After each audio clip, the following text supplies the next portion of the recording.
If you'd like to, put into the chat where you are. What's your weather report outside, inside? How are you feeling? What are you looking for to sustain your soul today?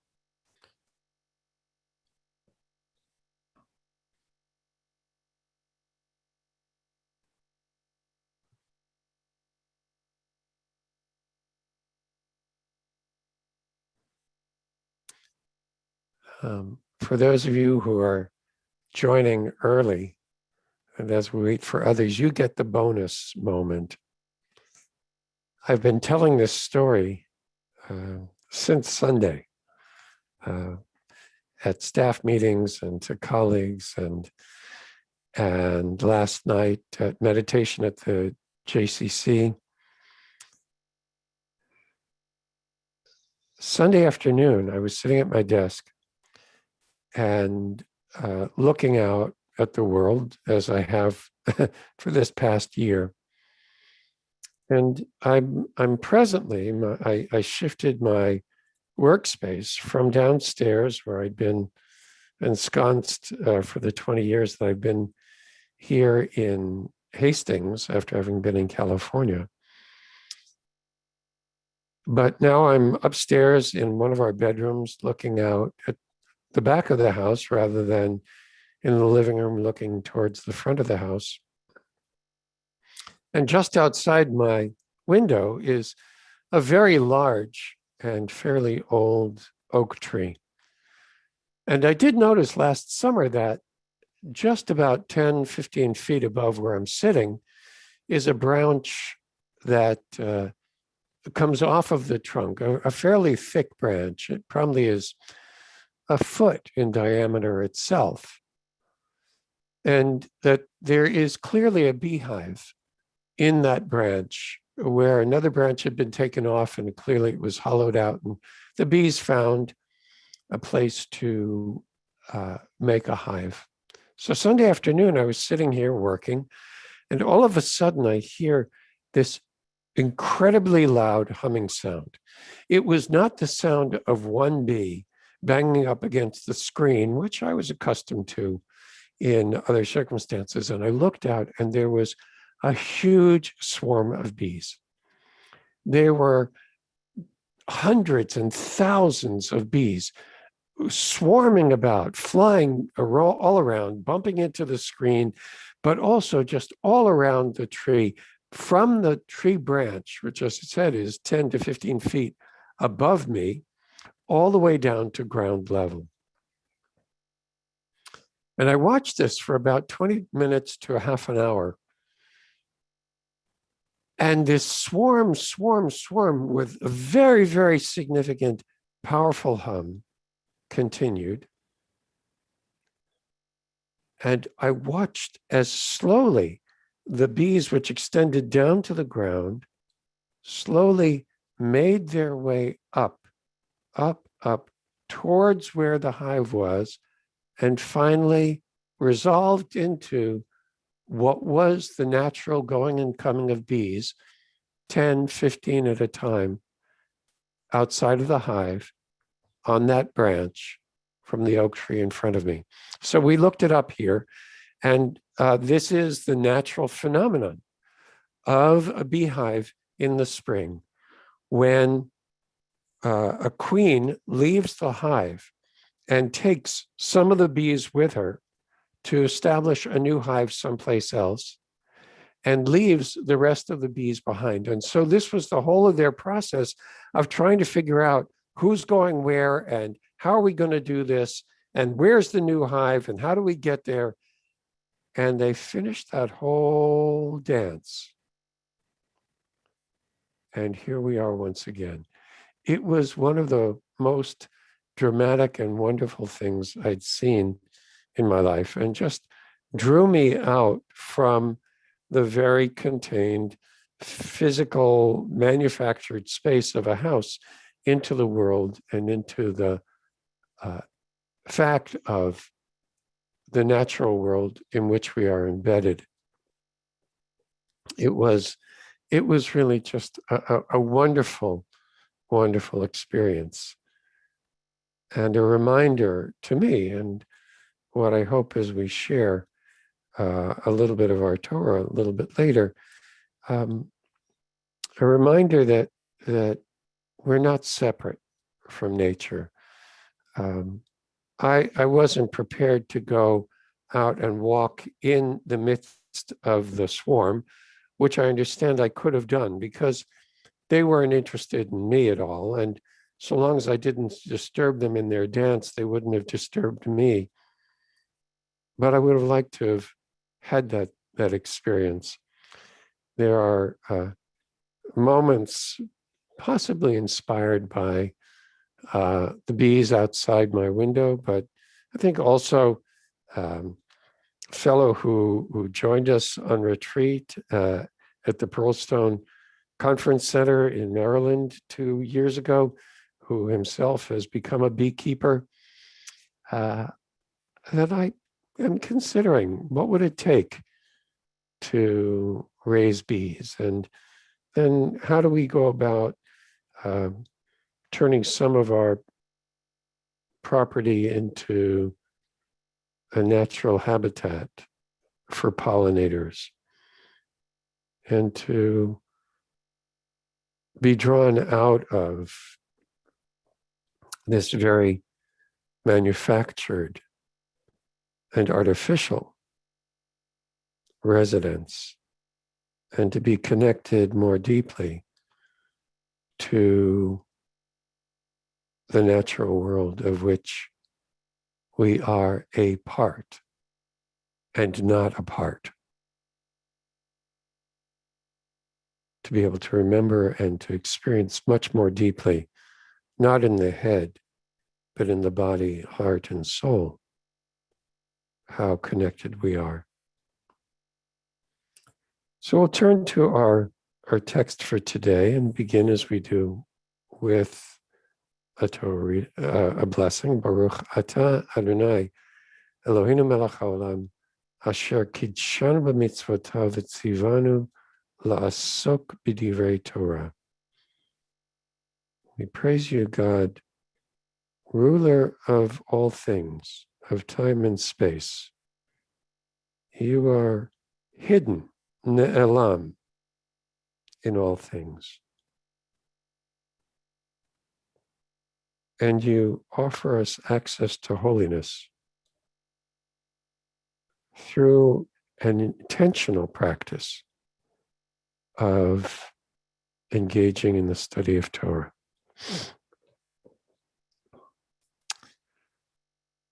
Today's text comes from the Mea Shiloach, the Ishbitzer Rebbe, Mordechai Yosef Lehner of Ishbitz. He was a student colleague of the Kotzker Rebbe, who, after some period of time of the Kotzker's self-seclusion, decided that it was time for him to move on and create his own chatzer, his own court, to do his own teaching with his own followers. And that did lead to a certain degree of conflict between the Ishbitzer's followers and the Kotzker's followers. A very sad piece of the evolution of Chassidut, of the Hasidic movement, that the dedication to a particular Rebbe, to a particular tzaddik, became a matter of fanaticism and of particularism. For all that this is a teaching of non-separation, of interdependence, of yichud, of unity, there ultimately became great gaps and conflict among the Hasidim, which is a lesson for us to take to heart as we investigate our own role in our own society. When we feel ourselves to be at odds with or opponents of others, can we experience ourselves still in relationship and not separate? Can we avoid creating conflict even when we are in opposition? It's a very big order, but it is the challenge of our time. And to a certain extent, the text that we're going to study opens that up for us. So I'm going to bring up our text here today from the Mea Shiloach. And today we're going to begin at the end to give you a little bit of the background of the text that the Ishbitzer is offering us. So he bases some of his frame of thinking on this Mishnah from Pirkei Avot.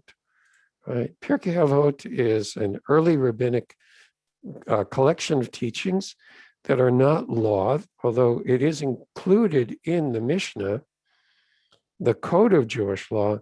For the most part, there is no law in Pirkei Avot, but rather ethical teachings, spiritual teachings, encouragement for ways to take the practices of halakha into our lives as spiritual teachings. So here we have Arba Midot Ba'adam. There are 4 primary human orientations. That's one way of understanding midot. Midot we translate as qualities, as character traits. But here he's talking about an orientation to the world. Ha'omer shali shali v'shelcha shelcha. There's the one who says, what is mine is mine and what is yours.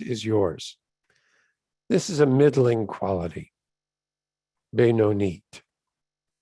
V'yesh omrim zo midat Sodom, but there are those who characterize this as the quality of the people of Sodom. Right? That's really quite a condemnation of this orientation, a libertarian orientation, perhaps, that what's mine is mine, what's yours is yours. So long as I don't hurt you, I can do whatever I want with my stuff, with me, with the world. Leave me alone.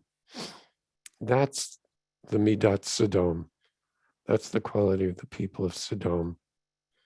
Although we could also say that it's just a middling quality, where I'm not really paying attention. I know this is my stuff and I want to protect it and it's okay. And you've got your stuff and I don't really care. And let's just get along, right? Good fences make good neighbors. That sort of a sense. Okay, that's middling. Then there's the one who says, Shali shelcha v'shelcha shali. What is mine is yours, and what is yours is mine. Am haaretz. This is an ignoramus, because it makes no sense at all, right? It's unactionable. Shali shelcha v'shelcha shelcha. The one who says, what is mine is yours, and what is yours is yours. This is a chassid, a pious person, a midat chassid. Sheli, sheli, v'shelcha sheli. The one who says, what is mine, and what is yours is mine. This is a wicked person. I thought I corrected that typo. We'll get it out to you correctly. So the Ishbitzer is going to work with this quality, the one in the Chassid. What is mine is yours, and what is yours, which is a challenging orientation to take, right? Because how do we live that way? What would it mean to say, sure, whatever I have, go ahead. It's yours, take it. I don't need it. I was struck a number of years ago visiting my beloved friend and teacher, Sylvia Borstein.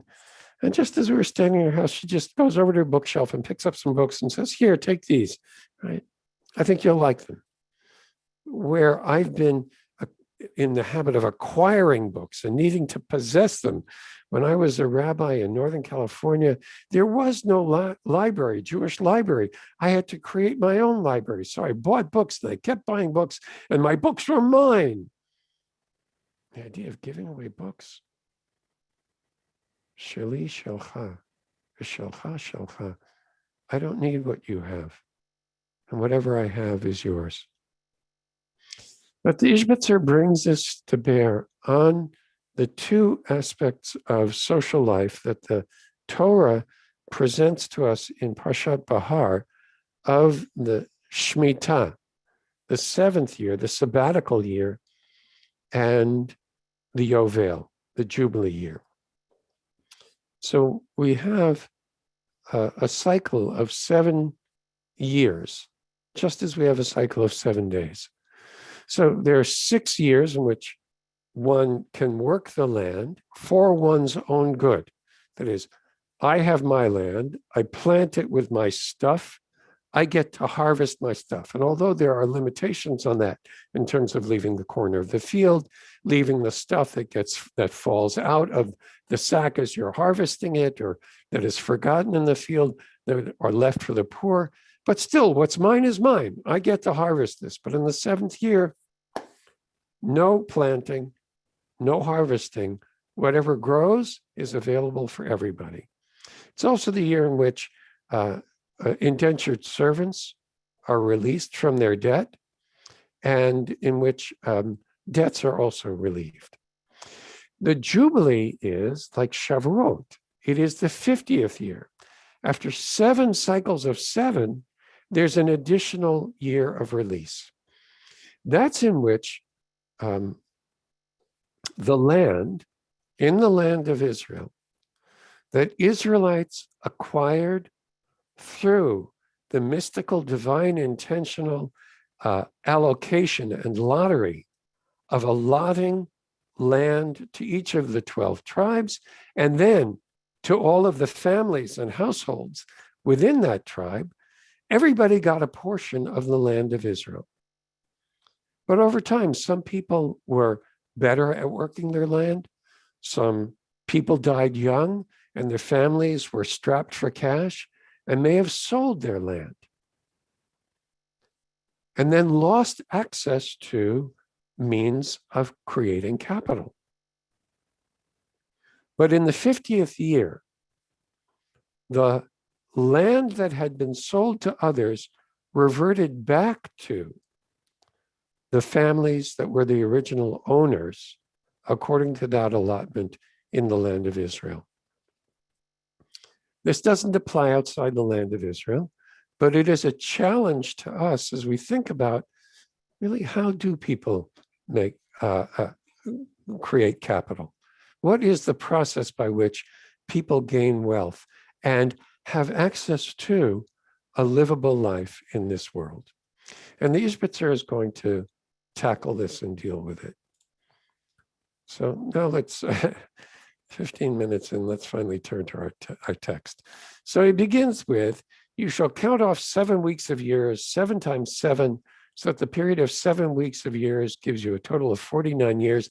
Then you shall sound the shofar loud in the 7th month, on the 10th day of the month, that is the Day of Atonement, on Yom Kippur. You shall have the shofar sounded throughout the land, and you shall sanctify the 50th year. Proclaim release throughout the land for all of its inhabitants. Of course, this is the verse that appears on the Liberty Bell. Kratem dror ba'aretz lechol yoshveha, all its inhabitants. It shall be a jubilee for you. Each of you shall return to your holding, and each of you shall return to your family.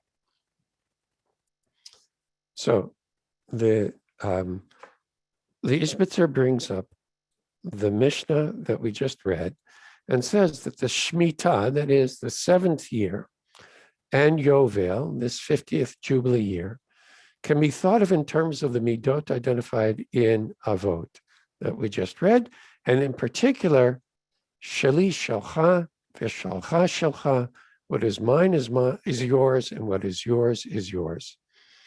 Shemitah refers to the first phrase of this, What is mine is yours. Think of it this way. Even though the land was given to the people to use, that we hold a possession of land by which we bring forth all goods of the world, as all the good of the world is found in the earth, as Ecclesiastes says. In the seventh year, we give the land to God. So even though the land was given to us in order to be productive, the prophet says, Lo tohu vra'ah, l'shevet yitzara. God did not create the world to be tohu, to be abandoned, to be unproductive. God gave it to us, created it in order for it to be settled, to be inhabited, for us to do things with it. But in the seventh year, we give it back to God. We cease from our labors, from working the land that is otherwise permitted according to God's will, keeping God's instructions. So we both work the land according to God's will, and we cease working the land according to God's will, keeping the mitzvot. This can be thought of then as what is mine is yours. This is my translation and my capitalization. We hand over all to God of what we possess in the land. So what is mine? That is what I think of as mine, what I do with as mine during the course of the normal 6 years. In the Shemitah, in the seventh year, I acknowledge and say, really, God, what is mine is yours. I just have it to use for now. But I recognize by letting go of it, not working it, not claiming it, not being able to do anything with it specifically and exclusively for me, I testify what is mine is yours. And then he moves on. The Jubilee can be thought of in terms of what is yours is yours. And I didn't capitalize here because I think he makes a rather complex claim. Jubilee certainly is saying what is yours, God. You can tell us not to work, not only in the 49th year, but in the 50th year. And what's more, you can say, Ki li kol haaretz. The earth is mine, says God.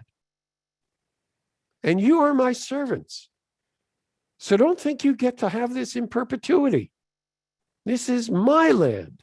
And I say it goes back to its original owners.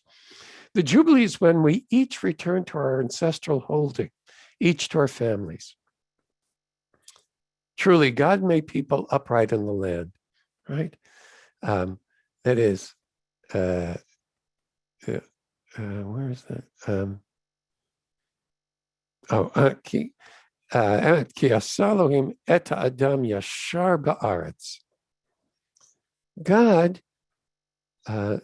through giving us the land, gave us the opportunity to be yashar, to be upright, to uphold ourselves, to sustain ourselves, to do it through working the land, giving each person an inheritance according to their unique stature in their root source.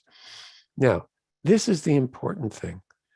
So God gave us a chelek nachala, each of us kafi ma'alato, according to our unique qualities, hashayach lo bishorsho, that we possess from our connection or from our origins in our root source. This is an important aspect of the Ishbitzer's thinking, where he really, that comes out of the mystical tradition, that we each have a root. I'll stop for a moment, even though. Before the universe came into creation, everything existed within Adam Kadmon, the primordial atom. That was the form of the container of existence before the physical manifestation of the world. And within Adam Kadmon were all of its constituent parts, all of it holy, all of it illuminated, all of it part of God. In the shattering of the vessels, in the Lurianic myth of the light coming into those vessels and the vessels having a flaw and not being able to hold, that was part of the shattering, not only of those vessels, but also of Adam Kadmon. And the divine light, the sparks of light that were scattered when those vessels shattered, are sparks from Adam Kadmon that fell into this universe. And they then constitute not only all things, but also all people. And we have a unique spark that has its source, its shoresh, in Adam Kadmon. And wherever we were in Adam Kadmon, right, on the left earlobe, the right elbow, the stomach, the nose, wherever we were related to others in that general region of Adam Kadmon. Now, it could be that we're related in our shoresh to people who live in China or Indonesia or in the tip of Peru, right, or Chile, right? We could be all over the place, but we are related to them. And we are related to sparks that exist in the physical world. So there are those of us who are attracted to a particular kind of chocolate. And it may be that that particular chocolate contains sparks that share our shoresh, our root. While others of us have a preference for San Francisco sourdough. And it may be that that sourdough is where our fellow sparks are. So we all have a particular character from our shoresh, and we acquired our portion in the land according to our root source. Okay. Now,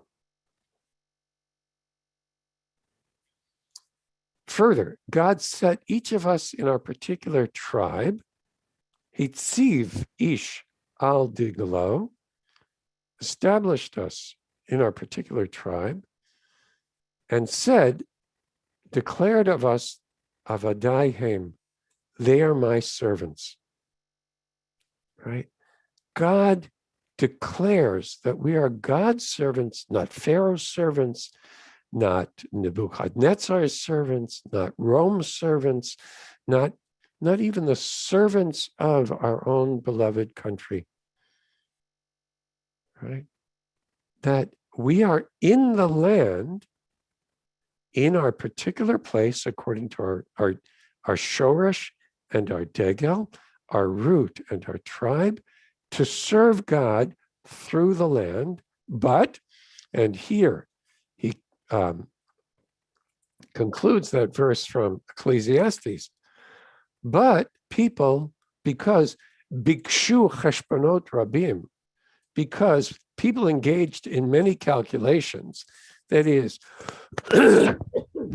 they applied themselves in a way that would manipulate the land to the point that they are able to climb economically, expanding their holdings, and even acquiring their fellow as a servant. The latter, on the other hand, fell in their standing, selling their holdings, and even selling themselves. So, on the one hand, God asa ta'adam yashar ba'aretz. God gave us the capacity to be upright and to work with the land in an upright way, but bikshu cheshbonot rabim, but some people were better at business than others. Some people succeeded, some people died young, some people were lame, some people had accidents. And So some rose and some fell. Some sold their land, and some even sold themselves into indentured servitude in order to be able to sustain themselves and their families. Those are the cheshbonot rabim. Those are the calculations and the manipulations of the system that people undertook.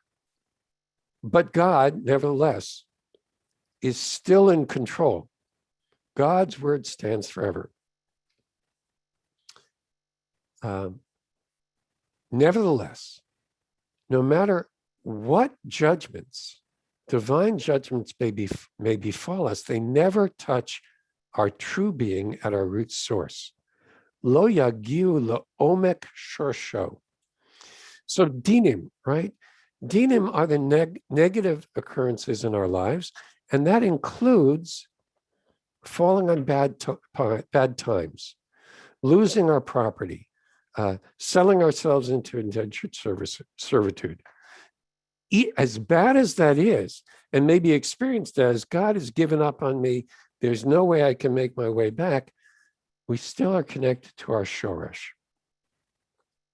After all, God created a time for all things so that we will ultimately return to our holding. Thus, God created the Jubilee year so that each of us will return to our place and the holding that belongs to us through God's will.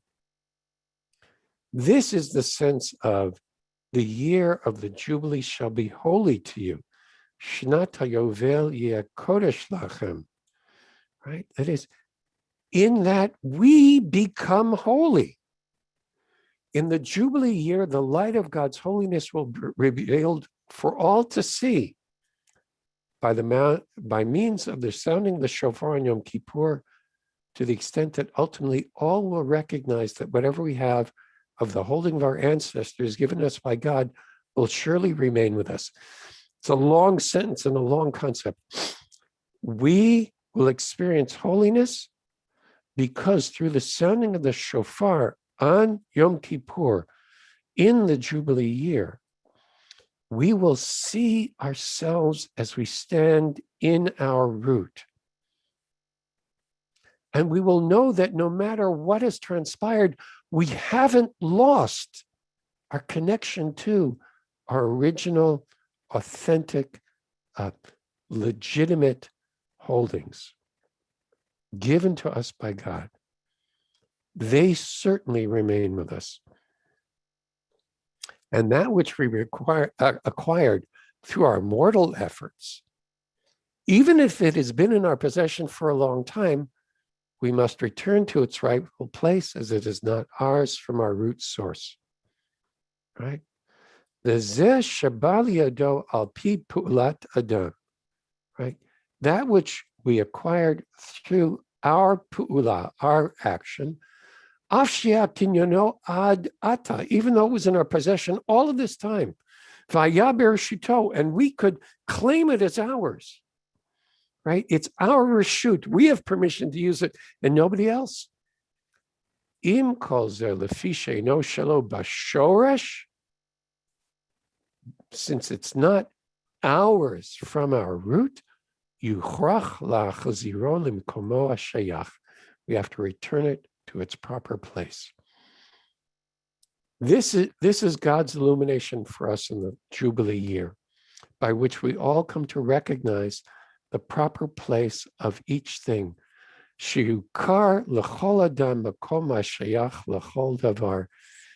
What a wonderful image, that we recognize everything has its place.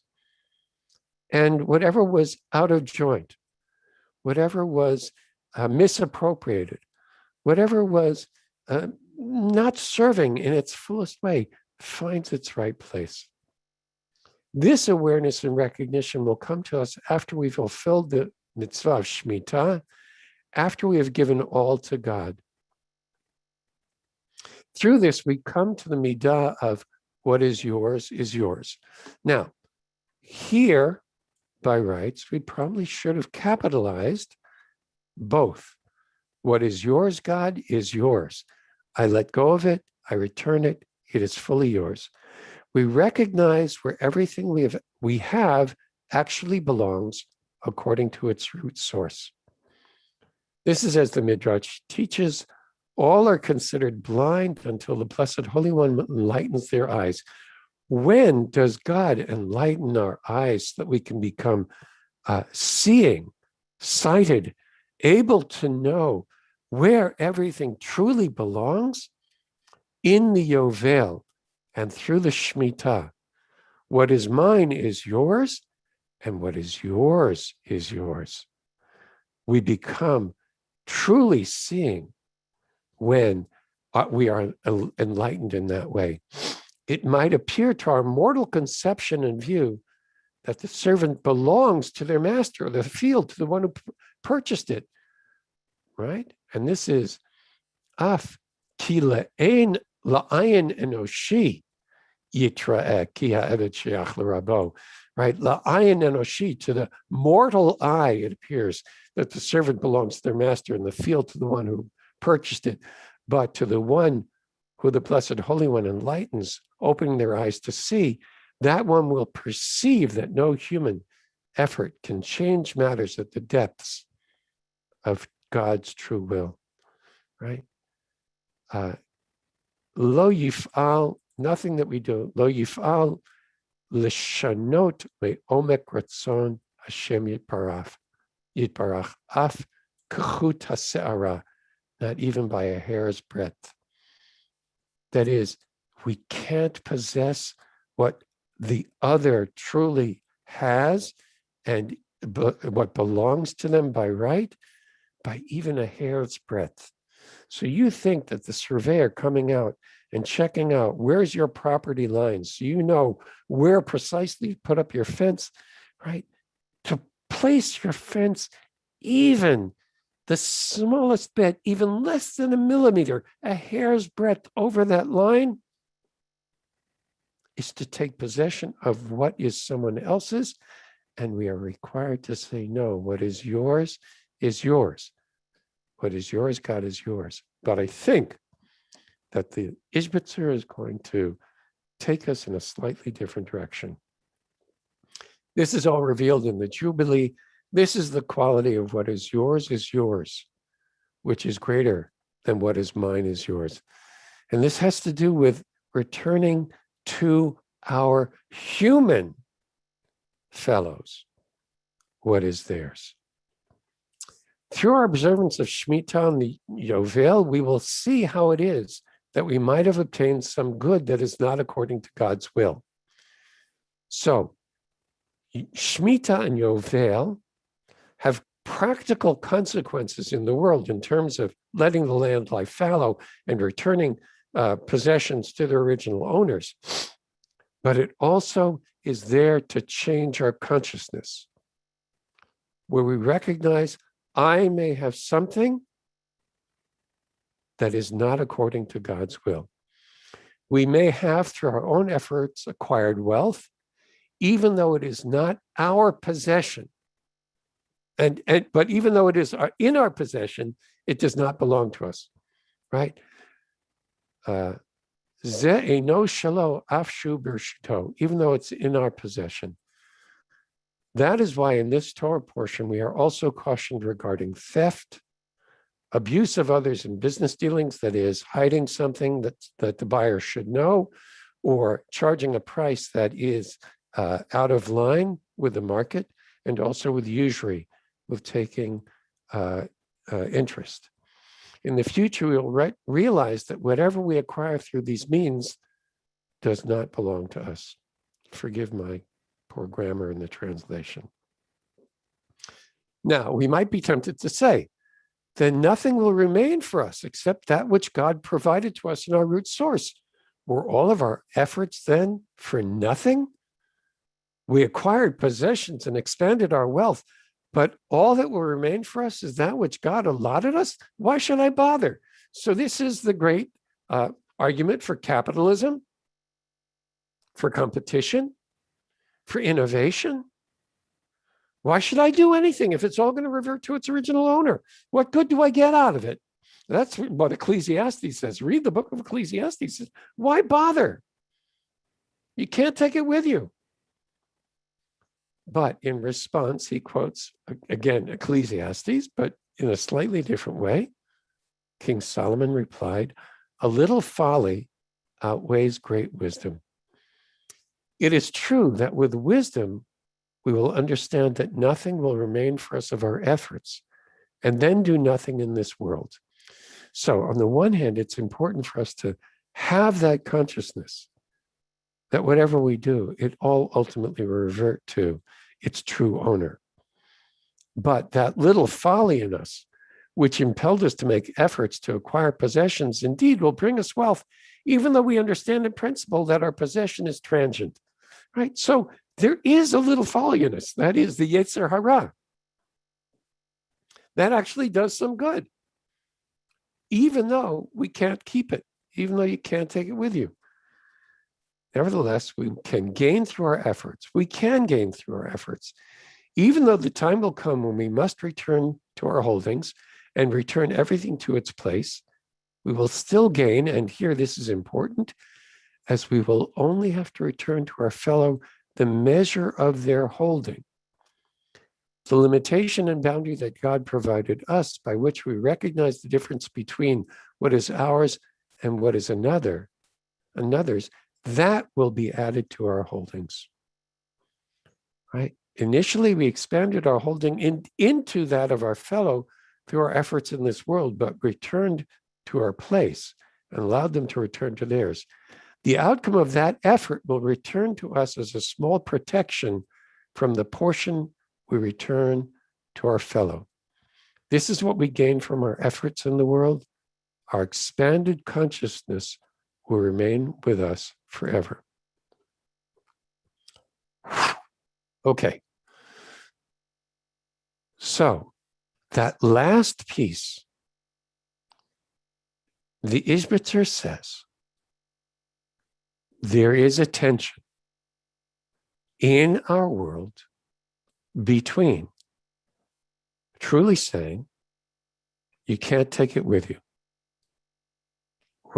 which is to say, what is mine is yours, what is yours is yours. What do I have? Right? There is nothing here. I can't take it. I'm not going to take yours. What is it going to give me? Nothing. I have to give it back. So why do I do anything? Why do I do anything? Because that's what we are as human beings. We have this little folly. It's called desire. Sometimes it's avarice. Sometimes it's jealousy. None of those are good, but we do also have a desire to participate in God's creation, to complete that which God offered us, which is this world. Lo tohu vara l'shevet yitzara. God didn't create this world to be tohu, to be unformed, to be unused. God created the world for us to inhabit it and for it to be settled, for us to do things in. That little folly is part of us. We can use it for good. And when we use it and gain possessions and then say, what's yours is yours. Even though I acquired all this, I recognize what's yours is yours. That quality of heart, mind, soul that comes about in returning possessions to their original owner and saying, it's not mine, it's not my shoresh, it doesn't come to me from God's divine intention. I let go. That transformed consciousness is what we gain. And that is ours. And that doesn't revert to its original owner. And that is protection, he says at the end. What is the, so somebody quoting Susan Falk says, I want to read this. What one accomplishes in the world, what wealth one has accrued, has come not from our own efforts alone, but also from the work of the one who indentured himself to us. Does this come in anywhere? Susan, I love you. Kivant ledati and kivant ledata Ishbitzer, right? you understand it precisely. He's teaching us about reparations. He's talking about the systemic oppression of Black people in this country and of brown people and of Native people in this country, by which we, white people, those of us who are middle class and above, we have used that little folly to great purpose, but we used it in ways that perverted the divine intention. And God is asking us in this time, Ukratem dror ba'aretz lechol yoshveh, declare liberty, is what it says on Liberty Bell. Declare release throughout the land for all its inhabitants, so that all people are released from the chains of economic bondage that came about through the misuse or the acquisitive use or the false acquisition of that which belonged to others. What happened to the 40 acres and a mule? It was appropriated through misapplication or of the law or perversion of the law. And that deprived formerly enslaved people of the opportunity to create and generate wealth for themselves and their posterity, to have a holding in the land. What is redlining? It is the intentional perversion of the market to deprive some people of access to capital for the benefit of others. The Ishbitzer is speaking directly to us about reparations. I have no idea what that should be. I have no idea how to enact it. I know that sitting in my position, I feel I can afford it. And there are many, many poor white people who also have been taken advantage of by the same perversion of justice, who will say, why should I pay more taxes for reparation? And they're right. And we have to figure out how to do that. And I think that in some way, again, from my limited personal political position, there are things that are being proposed by this new administration that are intending to do that precisely for those poor white people, so that they too can accumulate wealth and can climb the economic ladder.